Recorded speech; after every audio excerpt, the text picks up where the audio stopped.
का व्यवहार अपनी सास के प्रति बिल्कुल अच्छा नहीं था। वो अपनी सास को सिर्फ घर पे बोझ ही समझती थी। इतना राशन लाना पड़ा इस महीने, पैसे आते हैं हाथ में और चले जाते हैं, और ऐसे में आपकी माँ के खर्चे अलग। ऐसा कितना खर्चा करवा देती है माँ, है? और वैसे भी तुम तो कमा नहीं रही हो ना। आखिर तुमने बोल ही दिया ना कि मैं पैसे नहीं कमा रही हूँ, दिखा ही दी मुझे मेरी औकात, जता ही दिया ना कि मैं किसी काम में नहीं आती हूँ। अरे तुम गलत समझ रही हो। मेरा कहने का मतलब था कि तुम हर बात का इल्जाम माँ पर मत लगाया करो ना। तभी बगल के कमरे से माँ आ जाती है। अरे बेटा, इतना तेज बोल के मत लड़ो, बाहर वाले सुन लेंगे। माँ जी, सुनने दीजिए उनको भी, उन्हें भी तो पता चले कि आपकी वजह से घर में पति पत्नियों के बीच में कैसी लड़ाइयाँ होती हैं। अरे बहू, मेरी वजह से? मैंने तो तुम दोनों को कभी ये नहीं दिखाया कि मेरे लिए लड़ो। माँ आप जाइए यहाँ से, मैं बात कर रहा हूँ ना। लेकिन बात तो मेरी हो रही है ना, तो मुझे तो बोलना ही पड़ेगा। बताओ बहू, क्या दिक्कत है तुम्हें मुझसे?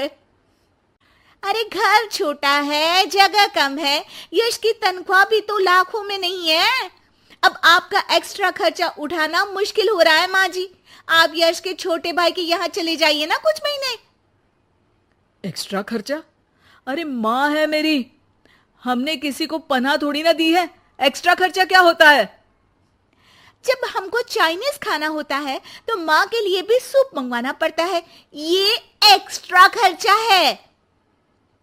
घर की ईएमआई के साथ माँ की दवाई की भी चिंता करनी पड़ती है, ये भी एक्स्ट्रा खर्चा है। माँ को रोज कोई ना कोई बीमारी होती रहती है, इसी डर से हम कार नहीं खरीद रहे कि हॉस्पिटल में पैसे लग गए तो कहाँ से आएंगे। और खाने पीने कपड़े इधर उधर के खर्चे तो जोड़ भी नहीं रही हूं मैं। अरे ये सब तो मैंने यश के लिए भी किया है, मैंने तो ऐसे उंगलियों पे हिसाब नहीं रखा। लो, आपने भी जता दिया ना। अरे आप थोड़े दिन किसी रिश्तेदार के यहाँ क्यों नहीं चली जाती, खर्चा भी बचेगा और घर में शांति भी रहेगी। यश श्रुति की ये बात सुन के गुस्से से आग बबूला हो जाता है। चुप हो जाओ श्रुति, बहुत हो गया तुम्हारा। मेरी माँ है वो, और उनका अधिकार इस घर पे हम दोनों से भी ज्यादा है। और खर्चे बचाने की इतनी ही पड़ी है तो तुम खुद क्यों नहीं चली जाती अपने मायके? घर में शांति तो तुम्हारे जाने से भी हो सकती है। श्रुति ने ये नहीं सोचा था कि यश कभी उससे इतनी तेज आवाज में इस तरह से बात करेगा। अपनी सास के सामने यश ने उससे इतनी बेरुखी से बर्ताव किया कि श्रुति ने सोच लिया कि वो अब अपने मायके चली ही जाएगी। अगले दिन जब यश ऑफिस गया हुआ था, उस वक्त श्रुति वहां से मायके चली गई। माँ, कैसी हो? अरे बहू के राज में जी रही हूँ बेटा, अच्छी ही हूँ। तू बता, अचानक कैसे आ गई? अरे सास से खिटपिट हो गई। मैं थोड़ी देर वहां नहीं रहूंगी घर में तो अकल ठिकाने पे आ जाएगी उनकी। हाँ हाँ, जितना रुकना है रुको, आप ही का तो घर है। अरे भाभी कैसी हो, दिखी ही नहीं तब से। आपकी माँ के लिए दवाई खरीदनी थी तो लेने गई थी। माँ, तबीयत ठीक नहीं है क्या? अरे बेटा, बुढ़ापा है, बीमारी तो आनी ही है। अरे पर आप तो एकदम तंदुरुस्त रहती थी, आपको कैसे कुछ हो सकता है? आप खुश तो हो ना माँ? ये क्या बात हुई, खुशी तो रखते हैं, कोई रुलाते थोड़ी ना है आपकी माँ को। हाँ बेटा, खुश ही हूं। माँ ये कहते हुए जरा भी खुश नहीं थी। थोड़े दिन श्रुति वहां रुकती है। एक दिन जब वो अपने भाई के साथ बाहर से कुछ सामान लेकर कार में आ रही होती है, तभी भाई पूछता है, कब जाने का प्लान है? अरे भैया, अभी तो आई हूँ। हाँ हाँ, वो तेरी भाभी पूछ रही थी कि कब जाने वाली हो। मतलब जाने से पहले बता दो कि तो अच्छा रहेगा, हम तैयार रहेंगे। एकदम जाओगी तो बुरा लगेगा ना। हाँ भैया, बता दूंगी भैया। अच्छा, वैसे हुआ क्या था तुम्हारे और तुम्हारे पति के बीच? हमारे बीच कोई लड़ाई नहीं हुई थी भैया, वो तो सास की वजह से लड़ाई हुई, इसलिए आना पड़ा। आप चिंता मत करिए, मैं जल्दी चली जाऊंगी।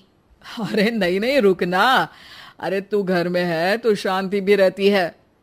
क्या मतलब? अरे मत पूछ श्रुति, आए दिन माँ और तेरी भाभी में नोक झोंक चलती ही रहती है। तेरी भाभी का कहना है कि माँ का खर्चा बहुत होता जा रहा है घर में। अब माँ की क्या गलती है? बीमारी किसी से पूछ के थोड़ी ना आती है।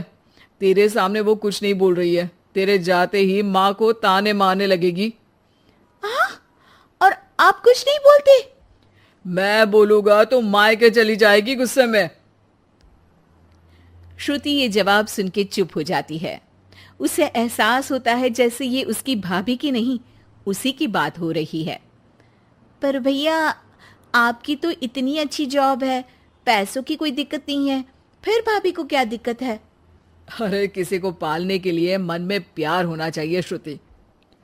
जेब का पैसा भी जरूरी होता है, लेकिन नियत हो तो कम में भी खुश रहा जा सकता है। श्रुति उसके बाद कोई सवाल नहीं करती है और जाके सीधे अपने भाभी से कहती है, भाभी, आप माँ को अच्छे से नहीं रखती हो। भैया इतना कमाते हैं, फिर भी आप माँ को सिर्फ इसलिए ताने मारती हो क्योंकि उनकी बीमारी के कारण घर से पैसा जाता है। आपको मेरी माँ से लड़ना नहीं चाहिए भाभी। अच्छा, तुम इतनी समझदार हो तो अपनी सास से क्यों लड़के आई हो? श्रुति की आंखों के सामने वो सारे पल आ जाते हैं जब जब उसने अपनी सास को परेशान किया। वो उसी वक्त अपना सामान पैक करती है और जाने लगती है। अरे तू तो रुकने वाली थी ना श्रुति? जाना पड़ेगा, सासू माँ बीमार रहती है, उनका ध्यान रखूंगी माँ। अरे पर तू तो उनसे लड़के आई है ना। माँ, मैं ये सोच के आई थी कि मेरे बिना उनकी अकल ठिकाने आ जाएगी पर मेरी ही अकल ठिकाने आ गई, और मैं अपनी सास का ध्यान रखूंगी तभी तो अपनी भाभी को ये बोल पाऊंगी कि वो भी अपनी सास का ध्यान रखा करे। श्रुति को कोई नहीं रोकता। वो वापस अपनी सास के पास चली जाती है। अब श्रुति और उसकी सास कम चीजों में ही ज्यादा खुशी के साथ रहने लगते हैं।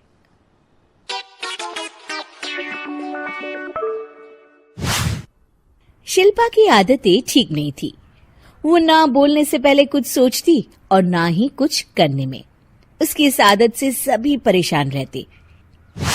बहन, घर पर मेहमान आए हैं और शक्कर खत्म है, थोड़ी शक्कर दे दो, मैं बाजार जाऊंगी तो ले आऊंगी। अरे शिखा बहन, तुम तो माफी करे, जब देखो तुम्हारे घर में कुछ न कुछ खत्म ही रहता है। अरे शिल्पा, चिल्ला क्यों रही हो? कहा ना घर में मेहमान बैठे हैं, सुन लेंगे। सुन लेंगे तो सुन ले, तुम लोगों की मांगने वाली आदत तो बंद होगी। अच्छा शिल्पा, ना दो शक्कर, लेकिन बात तो अच्छे से करो। एक कटोरी शक्कर के लिए तुमने मेरी बड़ी बेइज्जती कर दी। शिल्पा बड़बड़ाते अंदर चली जाती है तो शिखा भी घर चली जाती है। माँ, क्या हुआ? अरे कुछ नहीं बेटा, पता नहीं कहां कहां से ऐसे पड़ोसी आ जाते हैं, जब देखो तब कुछ न कुछ मांगने के लिए घंटी बजाते हैं। अब घंटी बजे तो दरवाजा ना खोलना। पता नहीं माँ की ये आदत कैसे बदलेगी, किसी को कुछ भी बोल देती है, बोलने से पहले सोचती भी नहीं। शिल्पा की ये आदत दिन ब दिन बढ़ती ही जा रही थी। एक दिन शिल्पा के दरवाजे सब्जी वाला आया। सुनो भैया, मुझे ये भिंडी, टिंडे, लौकी और आलू के साथ 1 किलो प्याज दे दो। जी बहन जी। वो एक एक कर सारा सामान पैक कर देता है। कितने पैसे दूं? 220 रुपए पूरे।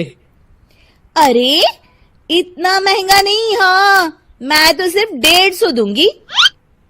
नहीं नहीं, पैसे तो पूरे लूंगा, नहीं तो सब्जी वापस कर दो। ऐसे कैसे वापस कर दूंगी? मैं तो एक भी सब्जी वापस नहीं करूंगी। और हाँ, रही बात पैसों की, तो लेना है तो 150 ले लो, वरना मेरे मोहल्ले में घुसने तक नहीं दूंगी। हाँ। अरे नहीं नहीं बहन, हम लोग गरीब लोग हैं, ऐसा ना करो। पकड़ो ये 150 और दफा हो जाओ। शिल्पा की बेटी अंदर से ये सब देख रही थी। शिल्पा, तूने तो हद कर दी। बेचारा गरीब आदमी, उसका तो गुजारा ही इसी से होता है। बोलने से पहले सोचा कर बेटा। माँ आप चुप रहो, घर चलाना बच्चों का खेल नहीं। और वैसे भी इतनी महंगी सब्जी थोड़ी ना होती है। आपको तो सिर्फ खाने से मतलब है, लेकिन मुझे तो सब सोचना पड़ता है ना। शिल्पा की सास ये बात सुनकर दुखी हो जाती हैं। शिल्पा की बेटी शिल्पा की ये सारी बातें सुन रही होती है। शिल्पा की बेटी एक दिन माँ से कहती है, माँ, ओ माँ, जरा यहाँ तो आना। ओहो, क्या हुआ? क्यों चिल्ला रही हो ऐसे बेटा? हुआ क्या? ये देखिए मेरी स्कूल की ड्रेस कितनी गंदी हो गई है, इसे कौन धोएगा? लेकिन ये तो साफ है बेटा, मैंने अपने हाथ से खुद साफ किया है। माँ ये ड्रेस इतनी गंदी है कि मैं इसे पहन ही नहीं सकती। चलो मुझे बाजार से नई दिलाओ। शिल्पा दुखी हो जाती है और वहां से चली जाती है कि तभी सामने उसकी सास मिल जाती है। शिल्पा, अरे ओ शिल्पा, ये क्या सब्जी बनाई है? ऐसे भी कोई सब्जी बनाता है? शिल्पा सास की इस हरकत से सख्ते में आ जाती है।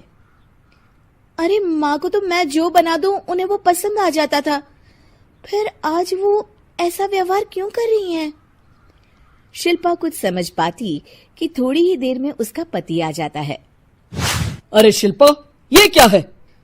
क्या हुआ आपको? ये मेरी अलमारी पूरी अस्त व्यस्त है, तुमसे कोई काम नहीं होता है। सारा दिन पता नहीं क्या करती रहती हो। अरे मैंने तो सारी अलमारी साफ रखी है। इसे तुम साफ कहती हो? ये तो पूरा कूड़ादान लग रही है। शिल्पा परेशान हो जाती है और समझ नहीं पाती है कि उसके साथ क्या हो रहा है। शिल्पा अकेले कमरे में जाती है और जोर जोर से रोने लगती है। तभी वहां उसका पति, सास और बेटी आ जाते हैं। शिल्पा उन लोगों को देखकर और जोर जोर से रोने लगती है।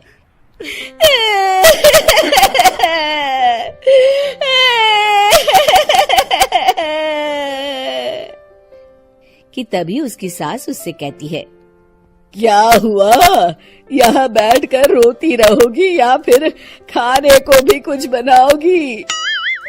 माँ, पहले आप बताएं, आप लोगों को क्या हुआ है जो मुझसे ऐसा व्यवहार कर रहे हैं?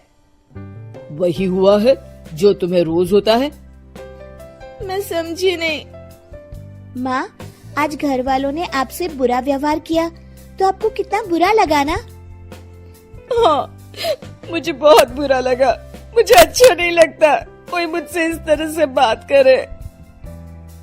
सही कहा शिल्पा, जो चीज तुम्हें खुद के लिए अच्छी नहीं लगती वो तुम्हें दूसरों के साथ भी तो नहीं करनी चाहिए।